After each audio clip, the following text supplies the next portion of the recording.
মালদ্বীপের জেলেরা সাগরে নামলো মাছ ধরার জন্য। হঠাৎ করে দেখে কাঠের উপরে একটা সুন্দর বালক সাগরে ভাসতেছে। জেলেরা তারে নৌকায় উঠাইল, মালদ্বীপ বাজারে উঠাইল তারে বিক্রি করার জন্য। তখন মালদ্বীপের মানুষগুলা সবাই ছিল মূর্তি পূজারী, অগ্নি পূজারী। এরা আল্লাহকে কেউ চিনত না, সবাই ছিল তারা হিন্দু, সবাই ছিল মূর্তি পূজারী, অগ্নি পূজারী। আল্লাহর পরিচয় জানে না, কোরআনের হাফেজ কি তাও জানে না, কোরআন কি জিনিস তাও বোঝে না। তাড়াতাড়ি নৌকায় উঠাইয়া বাজারে তুললো বিক্রি করবে। তখনকার সময়ে মানুষ বেচা কেনা হইতো, এত দাম, এত চড়া দাম তারা চাইল, কেউ বাচ্চাটারে নিতে পারে না, এত দাম। একজন হিন্দু মহিলা, তার ছেলে সন্তান নাই, আছে শুধু একটা মেয়ে সন্তান। এই মহিলাটাই চিন্তা করলো আমার সম্পদের তো কোনো অভাব নাই, স্বামীও নাই, মেয়েটাকে বিয়ে দেওয়ার পর আমাকে কে লালন পালন করবে, বৃদ্ধ বয়সে কে আমারে খাওয়াবে, অতএব আমার একটা ছেলে সন্তান দরকার। মহিলাটা গেল বাজারে, যা দাম চাইল তা দিয়ে এই ছেলেটারে কিনে আনলো। এই ছেলেটার সিনার ভিতরে আল্লাহর 30 পারা কোরআন। আল্লাহু আকবার। যেই সিনায় 30 পারা কোরআন থাকে, এই সিনাকে জাহান্নামের আগুনও জ্বালাইতে পারে না। জাহান্নামের আগুন ওই সিনাকে জ্বালাইতে পারে না, যেই সিনায় আল্লাহর কালাম আছে। এজন্যই তো ওই যে দিল্লির শাহী মসজিদে জুম্মার নামাজের পর একজন খ্রিস্টান পাদ্রী কইছিল, ও মুসলমানরা, তোমরা বলো কোরআন সত্য, আমরা বলি ইঞ্জিল সত্য, তোমরা বলো ইসলাম ধর্ম সত্য, আমরা বলি খ্রিস্টান ধর্ম সত্য, এত বিতর্কের প্রয়োজন নাই, আসো একটা চ্যালেঞ্জ করি। মুসলমানরা কয় কেমনে? কয় আগুন জ্বালাবো, আর এই আগুনের মধ্যে আমার হাতের ইঞ্জিল, এই যে ইঞ্জিল দেখতেছো, এই ইঞ্জিল আগুনে ফালাবো, তোমরা তোমাদের কোরআন ও আগুনে ফালাইবা, এরপরে দেখব কোন কিতাব জ্বলে আর কোন কিতাব জ্বলে না। মুসলমানরা কয় এত বড় চ্যালেঞ্জ আমরা পারবো না, চলো বড় হুজুরের কাছে যাই। নিয়ে আসছে বড় হুজুরের কাছে। তৎকালীন সময়ের সবচেয়ে বড় হুজুর ছিলেন শাহ আব্দুল আজিজ মুহাদ্দিস দেহলভী রহমতুল্লাহি আলাইহি, যার এক ফতোয়ার কারণে গোটা ভারতবর্ষ স্বাধীন হয়েছিল, ইংরেজরা বিতাড়িত হয়েছিল আর ভারত স্বাধীন হয়েছিল। শাহ আব্দুল আজিজ মুহাদ্দিস দেহলভী রহমতুল্লাহি আলাইহির এক বিপ্লবী ফতোয়া। তিনি বলেছিলেন ইংরেজদের বিরুদ্ধে জিহাদ করা ফরজ আইন, যার যা আছে তা নিয়ে ঝাঁপিয়ে পড়ো। আল্লাহ তার আওয়াজটাকে ইব্রাহিম আলাইহিস সালামের আওয়াজের মতো প্রতিটা ভারতবাসীর কানে কানে পৌঁছে দিলেন। স্বাধীনতার বীজ রোপণ হলো, ভারত স্বাধীন হলো। সেই স্বাধীনতার জের ধরে বাংলাদেশ স্বাধীন হলো। আজ বাংলাদেশের স্বাধীনতার সমস্ত গৌরব যারা নিতে চাও, দ্ব্যর্থহীন কণ্ঠে বলতে চাই, মূল স্বাধীনতার পিছনে দেওবন্দি উলামায়ে কেরামের অবদান। উলামায়ে কেরামের অবদানটাই হলো স্বাধীনতার মূল পুঁজি। ইংরেজরা যদি এই ভারতবর্ষ থেকে না যাইতো, বাংলাদেশ স্বাধীন হওয়ার কোনো স্বপ্নই দেখতে পারতো না কেউ। ঠিক কিনা জোরে বলেন? ইতিহাস কি লিখছো তোমরা? কোথায় ইতিহাস? সত্যিকার ইতিহাস গেল কোথায়?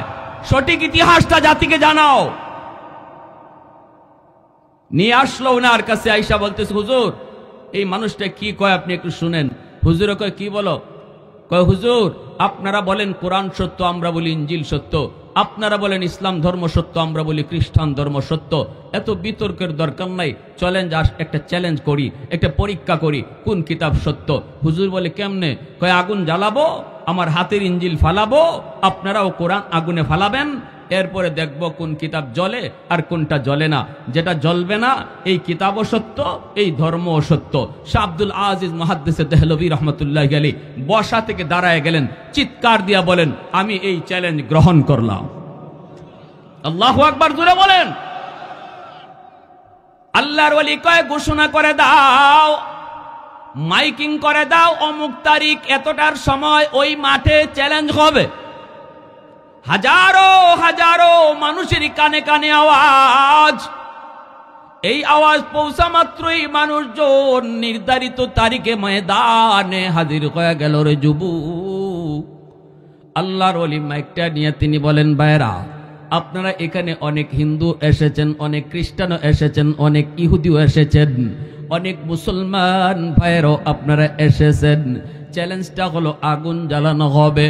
আগুনের ভিতরে আমার এই ভাই, তার খ্রিস্টান, সে হলো খ্রিস্টান পাদ্রী, তার হাতে আছে ইঞ্জিল, সে আগুনের ভিতরে তার হাতের ইঞ্জিল ফালাবে, আর আমিও আমার কোরআনকে আগুনে ফালাবো। এরপরে দেখব কোন কিতাব জ্বলে আর কোন কিতাব জ্বলে না। এই হলো চ্যালেঞ্জ। কিন্তু শুনুন, আপনারা যারা হাজারো হাজারো মানুষ দেখতে এসেছেন, আমি আপনাদেরকে লক্ষ্য করে বলি, চ্যালেঞ্জটা আমি আরেকটু বাড়াইয়া নিলাম, আরেকটু বাড়াইয়া, আরেকটু গাড়াইয়া নিলাম, আরেকটু গাড়াইয়া। কেমনে কয়? আল্লাহর ওলি শাহ আব্দুল আজিজ মুহাদ্দিসে দেহলভী কয়, আমার ভাই সে তার ইঞ্জিল বুকে লইয়া আগুনে ঝাঁপ দিবে, আমিও আমার কোরআন বুকে লইয়া আগুনে ঝাঁপ দিব। আওয়াজ দেন না মিয়া সুবহানাল্লাহ। চ্যালেঞ্জ করতে আইছো মুসলমানের সাথে, এইবার টের পাইবা। ঠিক কিনা জোরে কোন? কয় না, শুধু ইঞ্জিল আর কোরআন আগুনে না, সে তার ইঞ্জিল বুকে লইয়া নিজে আগুনে ঝাঁপ দিবে, আমিও কোরআন বুকে লইয়া আমি নিজে আগুনে ঝাঁপ দেব। এরপরে দেখা যাবে কোন কিতাব জ্বলে আর কোন কিতাব জ্বলে না। শুধু তাই নয়, কারে আগুন জ্বালায় কারে আগুন জ্বালায় না। সবাই হাত উঠে কয় বলল, জনগণ, উপস্থিত শ্রোতা যারা ছিল সবাই কয় হ আমরা রাজি। ঠিক না? এটা তো আরো ইন্টারেস্ট। কিন্তু ওই খ্রিস্টান পাদ্রীর পেটের মধ্যে মোচড় দিয়া উঠল, মোচড়। খ্রিস্টান পাদ্রী কয়, হুজুর আমি মাপ চাই। কি কয়? হুজুর আমি মাপ চাই, এত বড় চ্যালেঞ্জ আমি নিতে পারবো না। হুজুর কই, কেন পারবা না? আমি যদি পারি তুমি কেন পারবা না? ঠিক কিনা জুড়ে বলো। আমি যদি পারি তুমি কেন পারবা না? তোমার ইঞ্জিল কিতাব যদি সত্য হয়, ইঞ্জিলও জ্বলবে না, তুমিও জ্বলবে না। আর কোরআন যদি সত্য হয়, কোরআনও জ্বলবে না, আমিও জ্বলব না। আল্লাহু আকবার।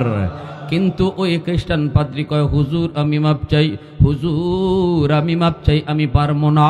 হুজুর কই, কেন পারবা না? দেখো হাজারো জনগণ সবাই রাজি, তুমি কেন রাজি না? এখন যদি তুমি না পারো, তাহলে জনগণের মাইর আর কিল আর ঘুষি একটাও মাটিত পড়বে না। কয়, হুজুর আপনি আমারে বাঁচান, বাঁচান।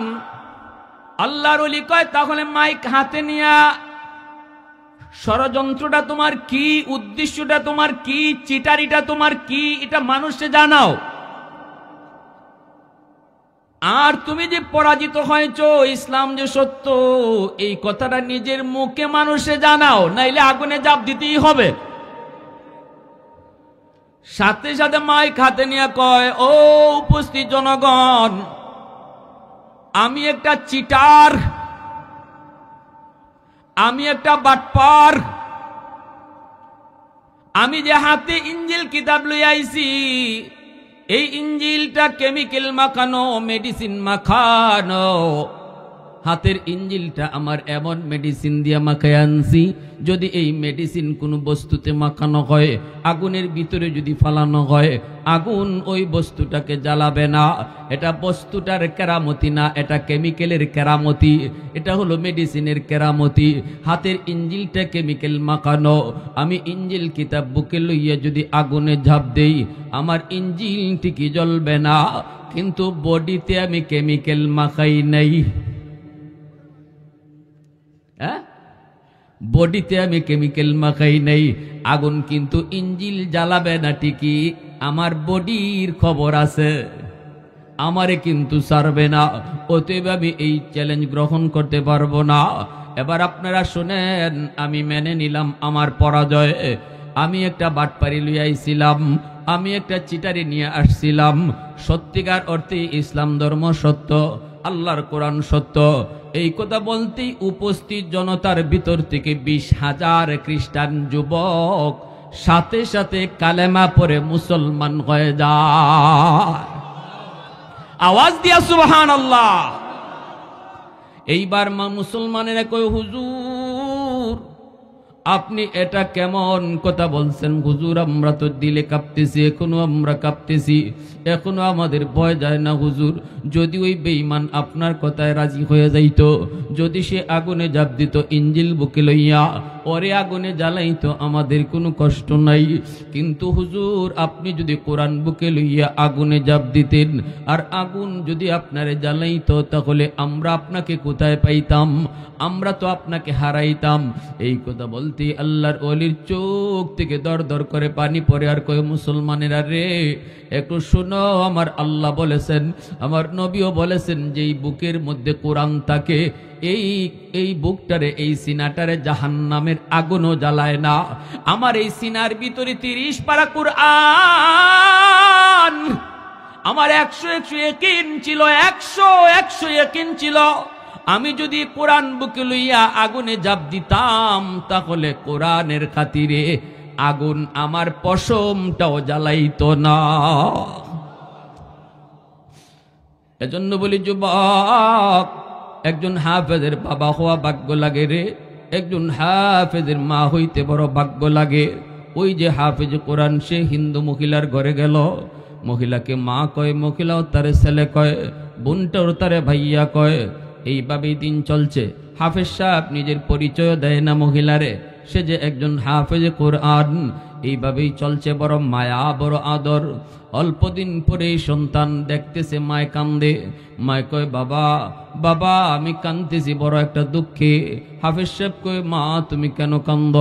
কয়, বাবা কান্নার কারণ হলো প্রতি বছর নির্ধারিত তারিখে রাত যখন 12টা বেজে যায়, মালদ্বীপের সাগর থেকে সিডর হয়, সিডর পানিটা অনেক উঁচু হইয়া জলোচ্ছ্বাসের মতো মালদ্বীপ শহরে আক্রমণ করে, অসংখ্য অগণিত মানুষের প্রাণহানি ঘটে। সরকার জ্যোতিষীদেরকে বলল, গণকদেরকে বলল, জ্যোতিষী বিদ্যা পরে বের করো, গণকেরা গণনা করে বের করো, কেন এমন হয়, কেন এমন হয়, কিভাবে মালদ্বীপকে রক্ষা করা যায়। সাথে সাথে জ্যোতিষীরা জ্যোতিষী বিদ্যা পরে বের করলো, গণকেরাও জানায় দিল এটা একটা খবিস জিনের কারসাজি। যদি এই সিডর থেকে মালদ্বীপকে বাঁচাইতে হয়, তাহলে একজন কুমারী সুন্দরী মেয়েকে রাম মন্দিরে রেখে দিতে হবে, যেই মন্দিরটা সাগরের পারে। এই মন্দিরে যদি একটা কুমারী সুন্দরী মেয়েকে রেখে দেওয়া হয়, তাহলে সিডর হবে না। কিন্তু সকালবেলা মেয়েটাকে আর জীবিত পাওয়া যাবে না, সকালবেলা তার লাশ আনতে হবে, লাশ। সরকার এই কথা শোনার পর বলতেছে, শহরের যত সুন্দরী কুমারী মেয়ে আছে তাদের তালিকা তৈরি করো, লটারি দেওয়া হবে। প্রতি বছর লটারিতে দেওয়া হয়, সুন্দরী মেয়ে যার নাম উঠে তারই এই মন্দিরে রেখে দেওয়া হয়। সিডর হয় না, জলোচ্ছ্বাস হয় না, কিন্তু মেয়েটার লাশ হিসাবে ফিরে, মেয়েটাকে আর জীবিত পাওয়া যায় না। এই বছর লটারি দেওয়া হয়েছে, আমার কলিজার টুকরা মেয়েটার নাম লটারিতে উঠছে। বাবা তুমি বলো, যেই মেয়েটাকে এত আদর করে বড় করেছি রে, এত মায়া করে যেই মেয়েটাকে লালন পালন করেছি, আজকে আমি মার চোখের সামনে মেয়েটাকে লাশ হিসাবে দেখব, জিনের ভোগ দেওয়া হবে, আমি মা সেটা কেমনে সইব? এজন্যই মায় কাঁদতেছি। হাফেজ সাহেব কই, মাগো তুমি কেঁদো না, সমাধান আমি দেব, আমার বোনের কোনো ক্ষতি হইতে দেব না, আবার সিডুরও হবে না, তুমি কোনো টেনশন করো না। আমার বোনটারে নানার বাড়ি পাঠায় দাও, আর বোনের জামা কাপড় পরাইয়া আমাকে মেয়ে লোক বানায়া বসায়া রাখো, ওরা আমাকে মেয়ে লোক মনে করে মন্দিরে যায় রেখে দিক, এরপরে যা হয় আমি বুঝবো। মহিলায় কয়, না বাজান, না না না, আমি তোমাকে হাতছাড়া করতে পারি না রে বাবা, না, আমি বৃদ্ধ হলে আমাকে কে পালবে, কে খাওয়াবে, আমি বড় আশা করে তোমাকে আনছি। হাফেজ সাহেব কয়, মা টেনশন করো না, আমার কোনো ক্ষতি হবে না গো মা। সিডোরের মধ্যে যেই পাওয়ার, জিনের কাছে যেই পাওয়ার, এর চেয়ে 1000 গুণ বেশি পাওয়ার আল্লাহ আমার সিনায় রাখছে। মহিলা তো অবাক, মহিলা কই, বাবা কিসের পাওয়ারের কথা বলো? বুঝি না, বুঝি না। হাফেজ সাহেব কই, বুঝতে হবে না ও মা, আমার সিনার মধ্যে আমার মালিকের 30 পারা কুরআন। এই কোরআনের পাওয়ার জিনের পাওয়ারের চেয়ে, সিডরের পাওয়ারের চেয়ে হাজার হাজার গুণ বেশি। মেয়ে লুকির পোশাক পরে হাফেজে কোরআনকে বসায় রাখা হলো। এর যুবক, হাফেজে কোরআনকে মেয়ে লুকির পোশাক পরে বসায় রাখা হলো। বোনের জামা কাপড় পরাইয়া বোনটারে নানার বাড়ি পাঠাইয়া হাফেজ শাহ পালঙের মধ্যে বসা। সন্ধ্যা হলে পরে সরকারি সৈন্যরা আইসা, আর্মিরা আইসাই জোর করে ধরে নিয়ে যাবে। দরজার সামনে আইসা নক করল সরকারি ফৌজ। মা দরজা খুইলেই দেখি আর্মিরা হাজির, মেয়েটাকে ধরে নিয়ে যাবে। হিন্দু মহিলা হাফেজে কোরআনের কথা এতটা বুঝে না, কোরআন কি জিনিস তাও বুঝে না, কোরআনের শক্তি কেমন তাও জানে না। আল্লাহর কালামের পাওয়ার আছে নিনা নাই? আরো যেরকম আছে নিনা নাই? আমাদের সিলেটের একজন বহুত বড় বুজুর্গ আছিলেন, নুরুদ্দিন ঘরপুরি রহমতুল্লাহি আলাইহি। ইনি শনি মঙ্গলবারে মানুষকে ফু দিতেন, বোতলের মধ্যে পানি ফোড়া দিতেন। কেমনে? হাজারো হাজারো মানুষ জমা হয়ে যাইত। হুজুরে কেমনে পানি ফোড়া দেবেন সবাইকে? মাদ্রাসার সামনে একটা বিশাল বড় পুকুর ছিল, এই পুকুরের মধ্যে ফু দিয়া হুজুর চলে যাইতেন কাজে, আর বলতেন তোমরা এই পুকুরের যে কোনো জায়গা থেকে পানি নাও। পুকুরের যে কোনো জায়গা থেকে পানি নিত, কাজ হয়ে যেত। আল্লাহু আকবার। একজন মানুষ সিলেট থেকে আসছে, লন্ডন থেকে আসছে, এসে বলতেছে হুজুর আমি বড় শখ করে আসছি, আপনার কাছ থেকে এক জগ পানি নিব, পানি ফোড়া নিব। হুজুর কয় আমি তো পুকুরে ফু দিলাম, এখান থেকে নিয়ে যাও। কয় হুজুর আমার ইয়াকিন হয় না। কেন? কয় হুজুর আপনি পুকুরের এই কোনায় ফু দিছেন, ওই কোনায় ফু যায় কি করে? তো হুজুর বলেন আচ্ছা তো ইয়াকিন হবে, তুমি ধরো তোমার এই জগে আমি নিজেই একাই ফু দিমু, বা তোমার জগটাতেই শুধু ফু দিমু, কিন্তু ধরো ভালো কইরা। কাচের জগ ছিল, আমার উস্তাদরা পাশে বসা আছিলেন, সবাই দেখছেন। এইভাবে কাচের জগটা সেইভাবে ধরছে, আর হুজুর বলতেছেন ভালো করে ধরো, ভালো করে ধরো যেন না পড়ে। কই হুজুর ধরছি তো। কাচের জগের মুখটা 2 হাত দিয়ে এইভাবে ধরছে, আর আল্লাহর ওলি যে কোরআনের আয়াত পড়ে ফু দিছেন, দেওয়া মাত্রই এই ফুর মধ্যে এত পাওয়ার ছিল, কাচের জগ টাস টাস করে ব্যঙ্গে মাটিতে সব পানি পড়ে গেল। আল্লাহু আকবার, জোরে বলেন। আল্লাহর কালামের আসর আসেনি না নাই? হ্যাঁ, আল্লাহু আকবার। মহিলায় কয় বাবা সরকারি সৈন্য এসে পড়েছে, দেখেই তো মহিলার কলিজায় ভয়। মহিলায় কয় রাম রাম রাম। হাফিজ সাহেব কয় মা রাম রাম কয়া লাভ নাই, রামে কাম হবে না। কাম করবে কে? জোরে বলেন কে? এরা তো কোনো কিছু দেখলেই রাম রাম রাম, অবাক কিছু দেখলেই ভগবান ভগবান ভগবান। কইতে দেরি হয় না। বটগাছের বয়স কত? কয় 100 বছর। কইতে এটাই ভগবান। তুলসী গাছ কয় এটা কি হয়? কয় অনেক রোগের কাম দেয়। কয় তাহলে তুলসী গাছও ভগবান? হ্যাঁ, এইভাবে গাবি কইডেও ভগবান কেমনে? কয় দুধ দেয়, উলান কাটলে পরে দুধ পাওয়া যায় না, তাহলে গাবিও ভগবান, গঙ্গা নদীও ভগবান। ভগবান কইতে কইতে বানাইতে বানাইতে বানাইতে বানাইতে আসিল শুরুতে কাবা শরীফে 360টা, আর এখন হইছে 33 কোটি। কয় কোটি? হ্যাঁ, আগুনও ভগবান। উসমান হারুনি খাদেম নিয়ে রওনা দিছে, কয় বাবা একটু দেখতো আগুন নি পাওয়া যায়, আমি অজুর পানিটা গরম করব। খাদেমে পাইছে কিছু মানুষ আগুনের পূজা করে, যে বলতেছে ভাই একটু আগুন দিবা, আমার উস্তাদ আগুন দিয়ে অজুর পানি গরম করবে। কয় না, মুসলমানরা আমরা আগুন দেই না, কারণ আগুন আমাদের ভগবান, আগুনের পূজা করি। উসমান হারুনি নিজে আসছে, আইসা কয় বাবা দেও না একটু আগুন। কয় না, বললাম তো দিব না। কয় কেন দিবা না? কয় আগুনের পূজা করি। কেন পূজা করো? কয় বাপদাদা করছে। কেন করছে? কয় যদ্দূর জানি দুনিয়াতে আগুনের পূজা করলে মরণের পরে আগুন জ্বালাবে না, একটু মায়া করব, একটু আদর করব। উসমান হারুনি কয় তাহলে তো আরো ভালো, দুনিয়াতে একটু টেস্ট করে দেখো আগুন তোমাদেরকে মায়া করে কি করে না। কয় কেমনে? কয় আঙ্গুল দিয়ে দেখো আগুনে, 60 বছর তো আগুনের পূজা করছো, মনে হয় আগুনে একটু আদর করব, আঙ্গুল জ্বালাবে না।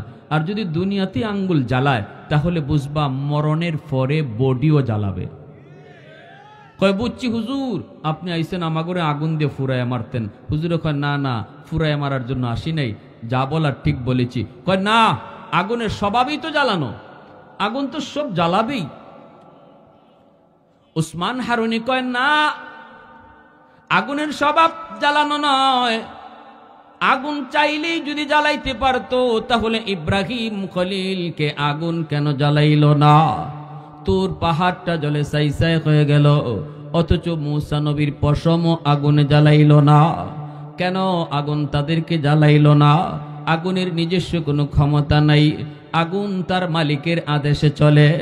এই কথা বলতে অগ্নি পূজারীরা কয় মৌলবী মূসা বুঝি না, ইব্রাহিম বুঝি না, আমরা বর্তমান বুঝি। উসমান হারুনি কয় তাহলে বর্তমানেও দেখো।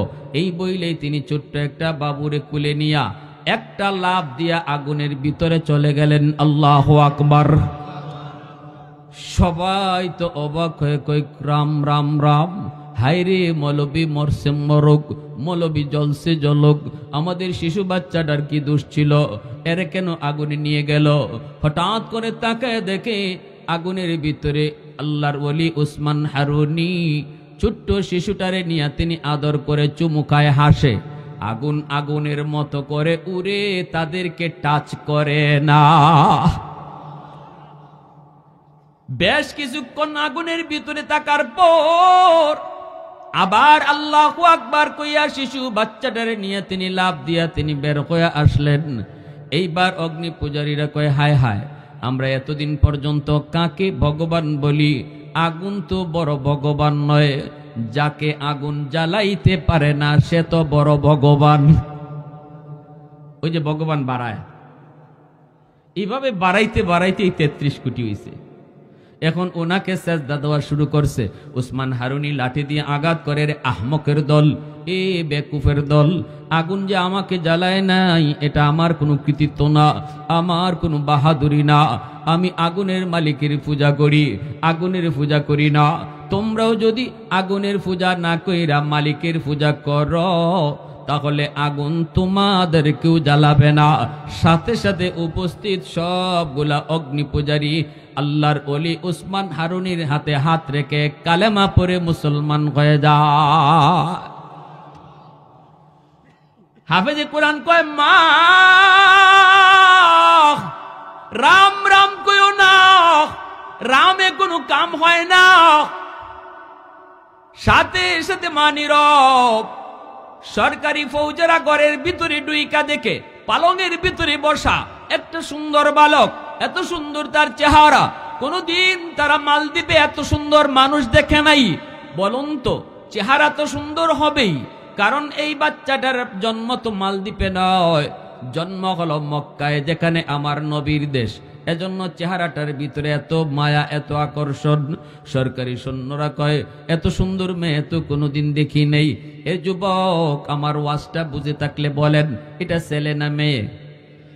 হয় নাই? পিছনের বাইরা কয় নাই, জোরে কও ছেলে না মেয়ে?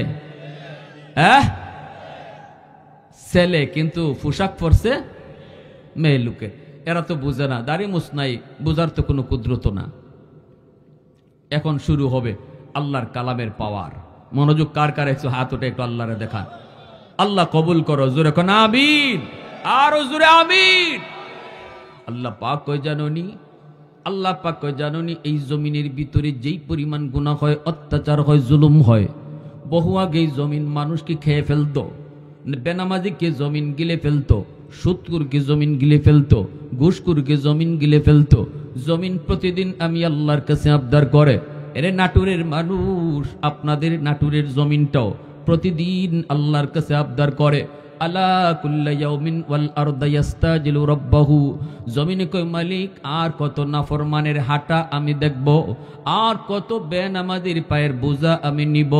ও মালিক, সুদকুরির পায়ের আওয়াজ কত শুনবো। ও জমিন, আল্লাহ পাক কয় রে জমিন থাম, তোর কি ইচ্ছা একটু তুই ক। জমিনে কই মন চায় এই বেনামাজিরে আমি গিলে ফেলি, জিন্দা কবর দিয়ে ফেলি। ও মালিক, অনুমতি দাও, আসবিরু মাতা আসবিরু, কতকাল আর আমি ধৈর্য ধরব, আমার আর ধৈর্য কুলায় না গো আল্লাহ, আর কত আমি নাফরমানের অহংকারী হাঁটা দেখব, অনুমতি দাও, অনুমতি দাও, সুদকুর গুসকুরকে আমি জিন্দা কবর দিয়ে ফেলি।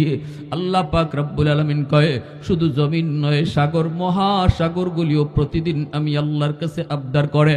কক্সবাজার সমুদ্র সৈকতের পারে যায় কত যুবক অন্যায় করে, জুলুম করে, নাফরমানি করে, সাগরের পানি চেয়ে চেয়ে দেখে, গেছে বেড়াইতে করে অন্যায়, ঠিক কিনা জুড়ে বলো। সাগরের পানি আল্লাহর কাছে আবদার করে, মালিক আমি পানি আর কত গুনাহ দেখব, আর কত নাফরমানি দেখব। ওই নাফরমানগুলি জমিনটারে নাপাক বানায় ফেলছে। আল্লাহ আমি পানিকে তুমি অনুমতি দিবানি, ওই নাফরমানগুলাকে আমি ডুবায় ফেলবো, ওই জমিনটারে আমি পাক বানায় ফেলবো। আল্লাহ তুমি অনুমতি দিবানি।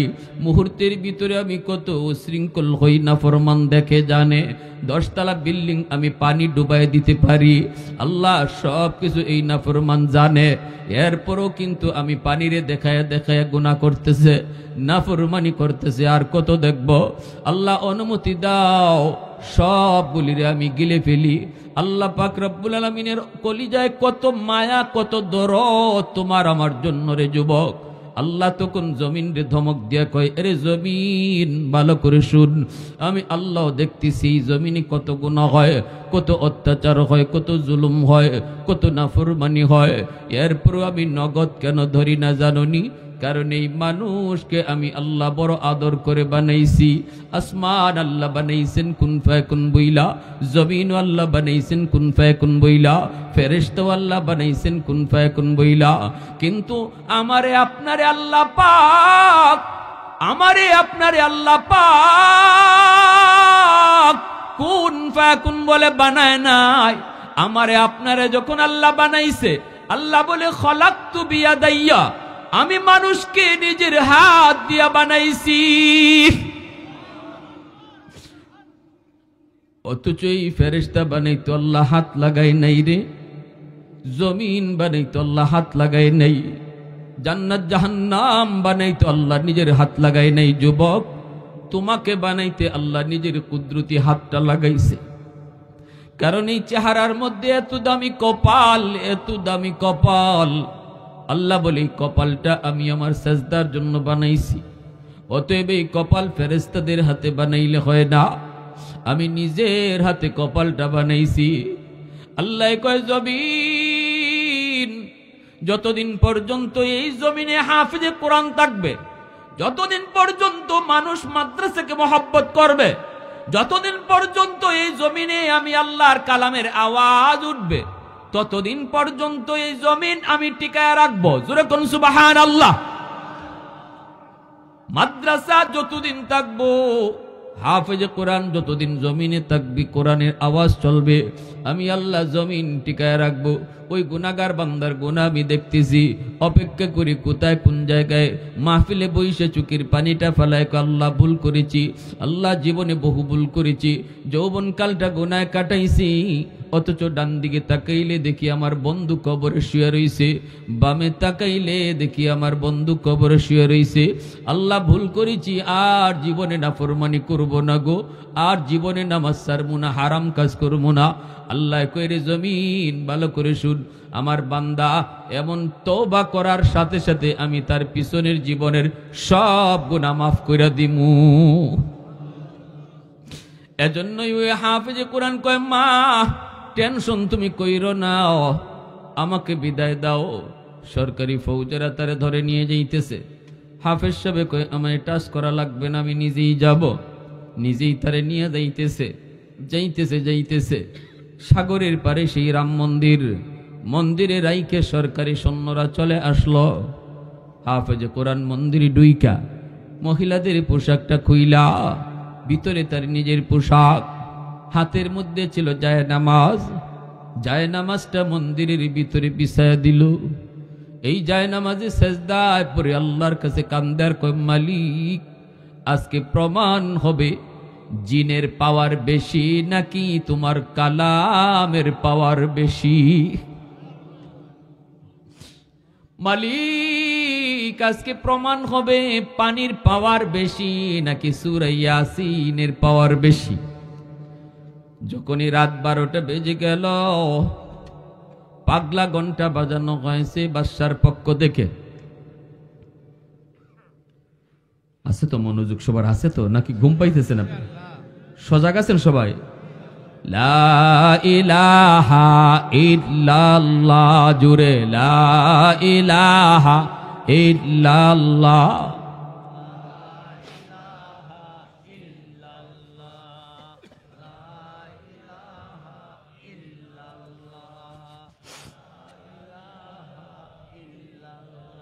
মোহব্বতের সাথে কন্যা ভাই, আল্লাহ খুশি হইব। লা ইলাহা ইল্লাল্লাহ।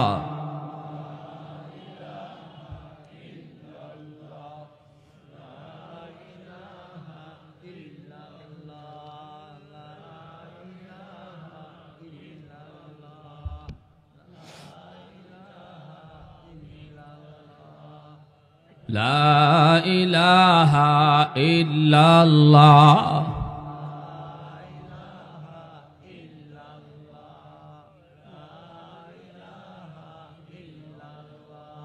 লা ইলাহা ইল্লাল্লাহু মুহাম্মাদুর রাসূলুল্লাহ। জুরে বলি সাল্লাল্লাহু আলাইহি ওয়াসাল্লাম। ये जिक्र खुदा दिल में सदा रखने दिया कर, ये जिक्र खुदा दिल में सदा रखने दिया कर, और नक्श खुदा दिल में जमा रखने दिया कर। क्या जाने हक इस्लाम है कोई फजल इलाही, हर वक्त दौर क़ल्ब खला रखने दिया कर। मुर्शिद की नजर गज़ बसर से न होती है, क्या खुश नजरी खुश नजरी खुश नजरी है, क्या खुश नजरी खुश नजरी खुश नजरी है। दिल तूर के दिल जूर दिया सबका खुदा से, क्या दिल शिकानी दिल शिकानी दिल शिकानी है, क्या दिल शिकानी दिल शिकानी दिल शिकानी है। জোরে বলি আল্লাহু আকবার। একজন হাফেজের মাথায় যখন পাগড়ি পরানো হয় তখন আল্লাহ পাক কয়, বান্দা শুন, আজকে তোর সন্তানের মাথায় পাগড়ি পরানো হয়েছে, কিয়ামতের ময়দানে আমি আল্লাহ তোমরা মা বাবার মাথায় আমি পাগড়ি পরাবো। মান কারা আল কুরআন ওয়া আমিলা বিমা ফীহি উলবিসা ওয়ালিদাহু তাজান ইয়াউমাল কিয়ামা। আল্লাহর নবী রহমতের নবী বলেন, যেই হাফেজ সাহেবের মাথায় পাগড়ি আজকে আমরা পরাইলাম, তাদের বাপমার মাথায় পাগড়ি পরাইবেন হাসরের ময়দানে কে? একটু জোরে আওয়াজ দিয়া বলেন কে? কিয়ামতের ময়দানে আল্লাহ বলবো, কই মা কই বাবা? নবীর মা নবীর বাবা হাজির। আল্লাহ বলবে, আমি কোন নবীর মা বাবারে খুঁজি না, কোথায় হাফেজের মা কোথায় হাফেজের বাবা? আসো। হাফেজের মা আলেমের বাবা ঈশা কইব, আল্লাহ আমি অমুক হাফেজের মা অমুক আলেমের বাবা। আল্লাহ হাসরবাসীর সামনে কইব, আমি তো তোমাকেই খুঁজতেছি, আমি তো তোমাকেই খুঁজতেছি। সমাজের 100টা ছেলের ভিতরে 90টা ছেলেই গেছিল স্কুল কলেজের দিকে, আর তুমি বাবা সন্তান নিয়ে রওনা দিছিলাম আল্লাহকে খুশি করার জন্য মাদ্রাসার দিকে।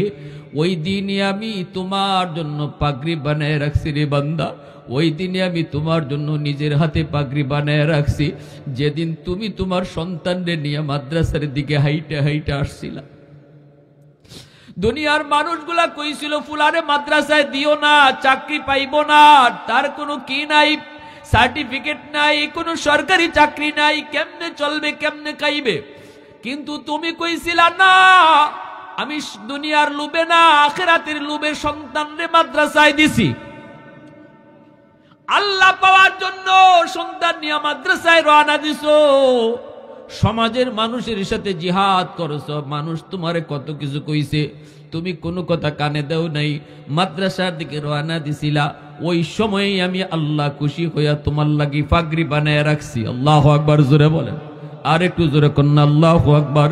আমার আম্মা আমার আব্বা আমার মাদ্রাসায় দিয়েছেন, অথচ আমার চাচারা কেউ রাজি ছিল না, আমার ভাইরা কেউ রাজি ছিল না, আমার দাদারা কেউ রাজি ছিল না। আমি স্কুলে একটা ভালো স্টুডেন্ট ছিলাম, প্রাইমারি পর্যন্ত পড়ালেখা করছি। তখনকার সময় মাদ্রাসায় এরকম অঙ্ক ইংরেজি ছিল না, বর্তমানে যেভাবে সিলেবাস ঢুকানো হয়েছে। এজন্য আমার আব্বা, তিনিও একজন সরকারি হেলথ ইন্সপেক্টর, বর্তমানে রিটায়ার্ড। আমার ইমিডিয়েট আপন ছোট ভাই, বর্তমানে আসিফ নজরুল স্যার আইন উপদেষ্টা, ওনার একান্ত সচিব আমার আপন ছোট ভাই।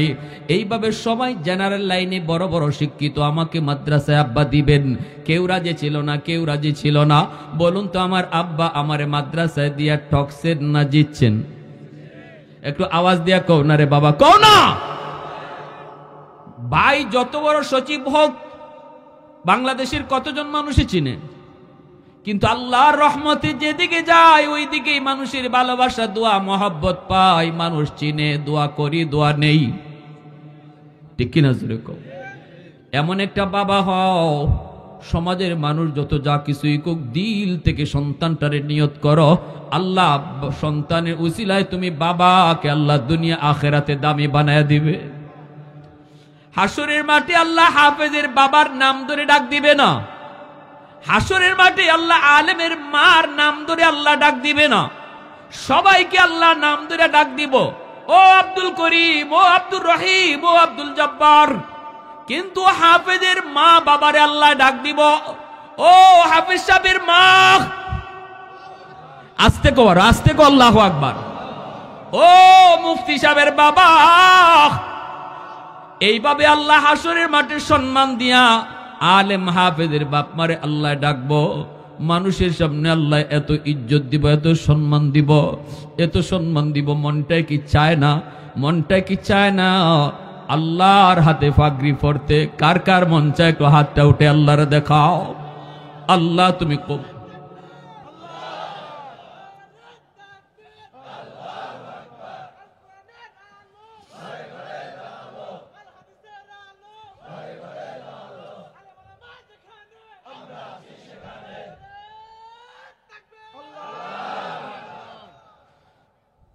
ধন্য।